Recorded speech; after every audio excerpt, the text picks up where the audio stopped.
Hi all, ഈ വീഡിയോയിലൂടെ നോക്കുന്നത് 2025 മാർച്ച് 15 പത്രവാർത്തകളിൽ വന്ന പ്രധാന കറണ്ട് അഫയേഴ്സാണ്. മാർച്ച് 15 ലോക ഉപഭോക്തൃ ദിനം.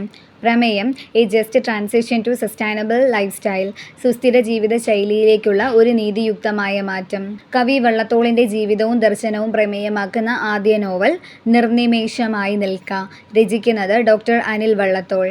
ആദിത്യ L1 ദൗത്യത്തിലെ visible emission line coronagraph payload ഉപയോഗിച്ച ഇന്ത്യൻ ഇൻസ്റ്റിറ്റ്യൂട്ട് ഓഫ് ആസ്ട്രോഫിസിക്സിലെ ശാസ്ത്രജ്ഞർ സൗര അന്തരീക്ഷത്തിൽ നിന്ന് അപൂർവ ഫ്ലെയർലെസ് കൊറോണൽ മാസ് എജക്ഷൻ നിരീക്ഷിച്ചു.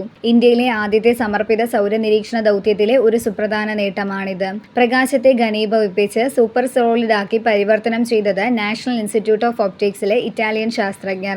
ഖരപദാർത്ഥങ്ങളുടെ ഗുണങ്ങളോടൊപ്പം ദ്രാവകങ്ങളുടെ സവിശേഷതകളും പ്രകടിപ്പിക്കുന്ന ക്വാണ്ടം പദാർത്ഥങ്ങളാണ് സൂപ്പർ സോളിഡ്സ്. ഖരപദാർത്ഥങ്ങളുടെ ഘടനയുള്ള ഇവയ്ക്ക് അതിദ്രാവകങ്ങളുടെ സ്വഭാവമായിരിക്കും. അതായത് ഈ പദാർത്ഥങ്ങൾക്ക് ഖരവസ്തുക്കളുടേതുപോലെ ദൃഢതയുണ്ടാകും. ഒപ്പം അതിലെ തന്മാത്രകൾക്ക് സൂപ്പർ ഫ്ലൂയിഡുകളെ പോലെ ഒട്ടും ഘർഷണമില്ലാതെ നീങ്ങാനും കഴിയും. 2025 ആദ്യ ചന്ദ്രഗ്രഹണം ദൃശ്യമായത് 2025 മാർച്ച് 14. ചന്ദ്രഗ്രഹണ സമയത്ത് ചന്ദ്രൻ ചുവപ്പ് നിറത്തിൽ കാണപ്പെടുന്ന പ്രതിഭാസമാണ് ബ്ലഡ് മൂൺ എന്നറിയപ്പെടുന്നത്. ഇന്ത്യയിൽ ഇത് ദൃശ്യമായില്ല. 1975 ഇന്ത്യയുടെ ലോകകപ്പ് ഹോക്കി നേട്ടത്തിന് 50 വർഷം.